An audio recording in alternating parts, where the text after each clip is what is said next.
Ito po ang pinakamalupit sa lahat. No? Ngayon po, sa kabila ng lahat ng ito, ayan, no? Marcos admin increases quarter to 2025 borrowing plan.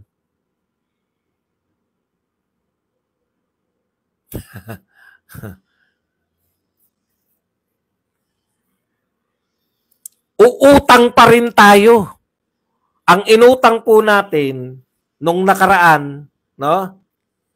Ang inutang po natin nung nakaraang quarter, ito po ang pinag-uusapan natin ngayong taon na.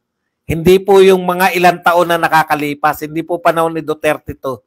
Panahon ni Marcos at ngayong taon lang, 2025. Teka lang. Anin ko lang, kinakailangan tama yung figura natin eh.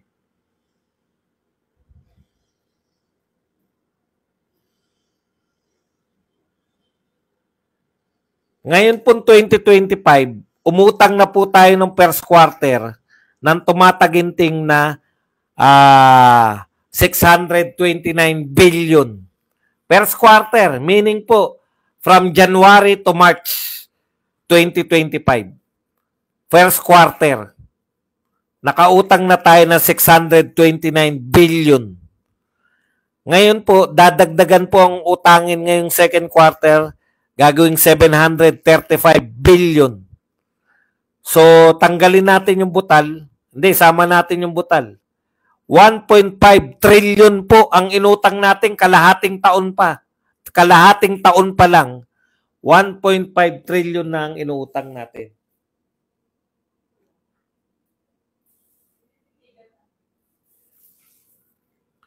$1.5 trillion ang inutang natin ngayong kalahating taon pa lang, ngayon 2025. Ganyan po tayo mangutang. Ang lalakas ng loob ninyo. Ang lalakas po ng loob natin. Hindi ko po alam kung saan gagamitin. Kasama ba yan sa bibili ba tayo ng jet? Para saan? Alam niyo po, napaka-practical po. Napaka-practical po ni Tatay Digong. Ang sabi niya, mahirap na bansa pa lang tayo. Hindi natin kaya makipagmatigasan sa China. Kaibiganin natin. Hindi tayo nakipagmatigasan, hindi nakipagkaibigan tayo. Nakatipid tayo sa depensa. Sila lang naman yung posible nating maging kaaway. Kasi panahon ni Pinoy, kaaway natin yung China. Kung panahon ni Pinoy, kaaway natin yung China, binago po ni Duterte. Hindi na po natin kaaway ang China, kaibigan na natin. So, hanggat mahirap pa tayong bansa, unahin natin yung ekonomiya natin paunlarin. Unahin natin yung infrastructure. Nakikipagmatigasan tayo.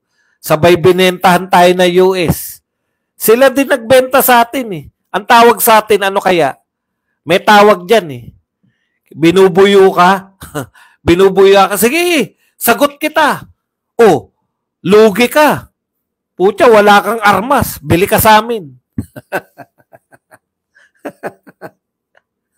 Binubuyo ka na, makikipagsuwagan ka, pero bili ka sa amin, ha?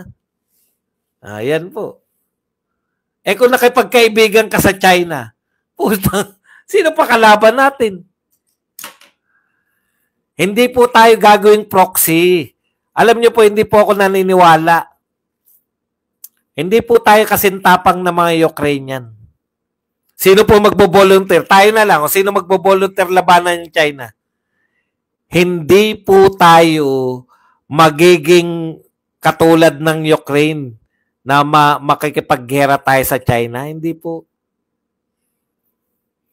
Hindi ko po alam yung mga kung ano-anong jet na yan. Pero simple lang po. Wala tayong kakayahan. Pero ipagtanggol natin. Sa abot ng ating makakaya, pero wag po tayo makipagsabayan. Di po ba? Wag tayo makipagsabayan. Gamitin natin yung pera natin kung may pera tayong magagamit para paunlarin ang Pilipinas. O ngayon, eto na lang po. Last na natin topic. Kasi nariyan si Recto. Baka sabihin, ano kinalaman ni Recto? Ang sabi po ni Recto, yan, siyempre may kinalaman niya sa pag-utang. Tinanong po si Recto ng Supreme Court, wala po kami magagawa. Pag pinasoli nyo po sa amin yung pera, Sa 2026 po, ilalagay namin yan sa National Expenditure Program. Grabe, no? Kinuha niyo yung pera, pag dineclare na illegal, hindi po. Supreme Court, pag dineklara na lang illegal yan, idemanda natin yung mga yan. Ano yan? O illegal ang ginagawa nyo, isusoli na lang po namin. Putang mahirap. Makita ka, akyat bahay. Isusoli ko na lang po, parang awa nyo na, patawarin nyo ko. Ah, hindi, kulong ka. Ikukulong, walang pang abogado, wala lahat. Gusto isoli yung ninakaw niya. Sa pag sila ganun, sinabing illegal, isusoli lang. At hindi pa yung isusoli ito, ha. Yung pera, kukunin din sa atin. Iba-budget natin. Sa atin din kukunin yung pangsusuli. Anak ng tinapay naman, Recto. Alam nyo kung bakit? Isa pang kinakabahan si Recto. Pag ngayon nyo po kami pinilit, hindi po natin masusunod yung kakapusin po tayo sa budget. At bababa po yung rating natin. Saang rating? Saan ka, ano yung iniintindi mong rating, Recto? Yung credit rating po natin, bababa. Ha? Bababa yung credit rating natin. Kawawa naman tayo. Ano po ibig sabihin nun? Ibig sabihin, hindi po tayo pauutangin. Di ba yan ang proyekto ni Marcos? Ang proyekto ni Marcos ay mangutang. Wala na nga proyekto, wala pa utangin. Paano na proyekto? Kinakabahan po sila na bumaba yung credit rating natin.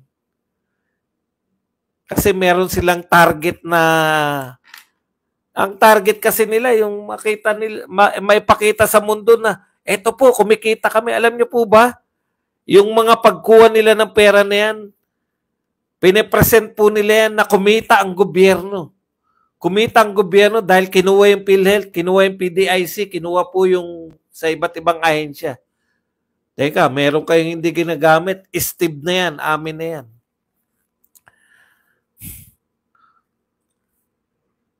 Nakakasama ng loob ang mga panyanyari. Ang problema po, gusto pa yata tayo idamay sa gera ng mga inchik nitong mga to. Walang proyekto, mangungutang, panay ayuda. Tayo pa sinisi, hindi kasi kayo nanonood sa PTV4, kaya hindi nyo alam.